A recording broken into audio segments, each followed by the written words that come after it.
ini aku mau bahas tentang berita-berita yang baru terjadi di awal Mei 2021. Yuk cek. Ini berita datang dari Jawa Timur, di mana ada seorang yang membuat video ini. Yuk kita tonton dulu. Pakai masker ya dia. Orang-orang tolol ini lihat. Kenapa Anda tolol sekali? Hah? Banyak orang pakai masker adik Juan. Adik Juan nggak pakai masker. Masuk ada cilik ini masuk ya. Wong goblok. Yo, aki wong goblok ya masker iki lho. Iki wong goblok kayak iki, wong goblok. Hah? Wong congok ini masker goblok. Aku agak kurang gitu suka dengan kata-katanya dia ya. Dan beruntung polisi segera gercep untuk menangkap pelaku. Menyuarakan hati gue yang gue sendiri merasa terganggu dengan kata-kata dia dan perilaku dia ya. Dia tuh kayak nggak tahu sudah berapa sih orang yang meninggal karena COVID-19 ini. Tapi masih ada juga loh orang-orang yang beranggapan kalau COVID-19 ini cuma sekedar isu yang disebarkan. Tapi mengingat banyaknya yang meninggal karena kasus ini harus ditanggapi dengan serius loh. Nggak bisa main-main. Orang memang harusnya pakai masker kondisi seperti ini. Kalau nggak pakai masker, ya kayaknya gue udah pernah bahas di video kenapa harus pakai masker, nggak cuma face shield. Seperti bisa lihat di sini itu percobaan gue mungkin agak-agak kurang jelas karena lightingnya yang gue ambil itu udah malam dan jelek kayaknya.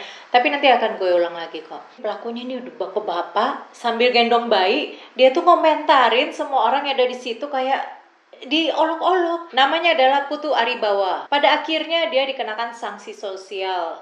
Semoga dengan dikenakannya sanksi sosial itu dapat menumbuhkan rasa empati dia. Oke, ada kabar sedih datang dari Mimirica, di mana Bill Gates dan Melinda akhirnya bercerai setelah menikah 27 tahun. Cerai di saat sudah mau jadi kakek nenek. Entah apa yang terjadi ya itu urusan mereka ya. Sayang sih udah punya 3 anak pula.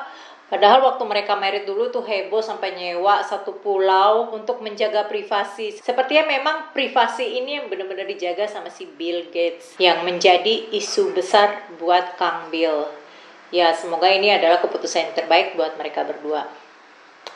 Berita dari Mataram, Nusa Tenggara Barat. Pada akhirnya vonis hakim untuk seorang pria yang bernama Rio Prasetyananda. Dia mendapat hukuman selama, ini gue dapatnya 14 tahun, ada yang bilang 15 tahun, ya kurang informasi yang komplit yang mana. Tapi yang jelas dia dihukum penjara selama itu ya. Karena si Rio ini usianya 22 tahun. Jadi waktu itu si Rio ini ditelepon sama pacarnya. Ini kejadiannya nih ya, gue cerita kronologinya dulu ya. Itu kejadiannya 23 Juli 2020 tuh, tahun lalu. Tepatnya pukul 5 sore WITA. Si Rio ini punya pacar namanya Linda Novitasari. Si Linda Novitasari telepon Rio minta datang ke rumahnya. Tapi si Rio ini sempat nolak. Terus si Linda ini bilang kalau dia tuh hamil. Sebenarnya hamil ini kabar menggembirakan ya, tetapi beda ceritanya kalau nih mereka belum punya status suami istri. Terus si Linda ini juga bilang kalau lo nggak mau datang ke sini nanti gue bilang ke ortu lo. Akhirnya barulah si Rio datang ke rumahnya si Linda. Terus di sana bukannya ngebahas masalah ini ya, yang ada mereka enak-enak di sana. Pas sudah mau malam, si Rio ditelepon sama mamanya disuruh balik. Tapi pas si Rio udah mau balik, udah mau pamit, si Linda ngelarang, dia nahan. Loh, kita kan belum bahas ini, kita bahas dulu dong, kita diskusi dulu. Nah, akhirnya ya udahlah Rio mau lah di situ. Terus mereka lagi ngobrol-ngobrol. Mamanya si Rio ini nelpon lagi, nyuruh dia pulang. Kenapa, Nak? Kok kamu belum nyampe rumah? Terus ya udah, akhirnya ya kali ini si Rio benar-benar mau pergi. Dan Linda ngancem si Rio pakai anak panah yang ada di situ. Anak panah itu katanya panjangnya 1,5 meter. Dan karena si Rio ini merasa nyawanya terancam, ngamuk lah dia. Terus udah jadi kayak orang gak bener gitu loh. Padahal dia ini mahasiswa hukum. Nah hukumannya itu kan ya 14 tahun ya atau 15 tahun penjara. Gua rasa ini ya hukuman yang agak-agak kurang sepadan ya, karena dia telah menghilangkan 2 nyawa. Dari NTB kita ke Thailand. Ada seorang wanita yang bernama Natalie Ruangdet. Dia ini menyewa apartemennya ke seorang penyewa wanita yang lain, tidak disebutkan namanya siapa. Nah, 9 tahun lah si wanita ini sewa apartemen itu. Tapi suatu ketika tiba-tiba si penyewa ini pergi gitu aja. Dia ninggalin kunci sih ke satpam. Terus Natalie pun datang akhirnya setelah 9 tahun. Kemudian dia datang ke apartemennya itu, pengen ngeliat kondisi apartemennya, dan kagetlah dia setelah melihat. Yuk lihat dulu. Eng, jorok banget nih kamar mandi. Gimana lo bisa sikat gigi di tempat itu dan buang hajat di tempat seperti ini? Kayaknya mengerikan sekali ya. Tapi harusnya Natalie sebelum membersihkan tempat ini, dia membuatnya menjadi film penampakan dulu. Lihat, ini adalah ruang berjemur. Lantainya kayak nggak pernah disapu, nggak pernah disikat. Dia ada kasih fasilitas raknya. Ya, lihat lantainya. Natalie kira dengan kondisi apartemen yang sangat jorok ini, ya bisa jadi apartemennya ini ya nggak pernah ditinggalin kali ya, cuma jadi kayak singgah-singgah, atau memang itu apartemen sudah kosong lama. Tapi ternyata tetangganya tuh bilang enggak kok, dia tuh tinggal di situ terus. Ini juga baru-baru ini dia pergi. Nah loh, bisa loh dia tinggal di tempat yang sejorok ini. Gue ngeliat debu dikit aja gue udah ngamuk. Natalie, tapi kamu jangan khawatir. Kamu bukanlah orang satu-satunya, karena ada lagi yang lebih parah dari kamu.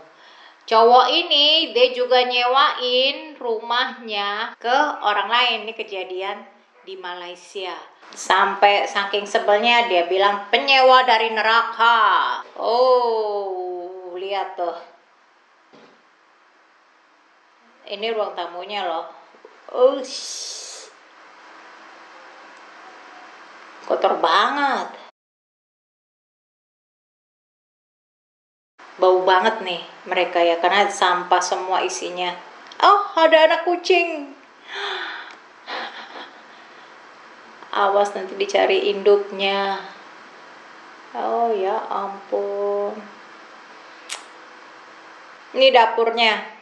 Oh, gue jadi penasaran sebenarnya apa sih kerja orang yang nyewa rumah itu, kok kayaknya banyak banget sampah, atau mungkin ya memang kerjanya tukang daur ulang ya. Tapi kalau gue sendiri sih ya kayak botol-botol bekas atau yang barang-barang dari bahan plastik lainnya itu gue kumpulin, memang gue kasih ke ada bank sampah. Nah gue kasih ke situ, walaupun mereka sih ngitung ya, ini kamu dapat segini, kamu dapat segini, tapi gue nggak, ya gue pikir sih gue nggak ngeliat dari situnya, tapi gue melihat dari sisi nextnya yang gue nggak bisa olah sampai itu bisa berguna buat orang lain yang entah dia lebih pintar ngolahnya daripada gue. Terus juga kayak baterai itu gue kumpulin, dan yang namanya limbah-limbah elektronik itu ada juga kok penampungannya. Nanti gue akan kasih alamatnya di bawah. Semoga itu masih ada sampai sekarang. Ya, demikian ceritanya. Semoga kamu suka videoku ini. Nantikan video-videoku berikutnya yang akan aku upload setiap hari pukul 10.30 WIB. Jangan lupa like dan subscribe juga supaya kamu gak ketinggalan berita-beritaku selanjutnya. Stay safe.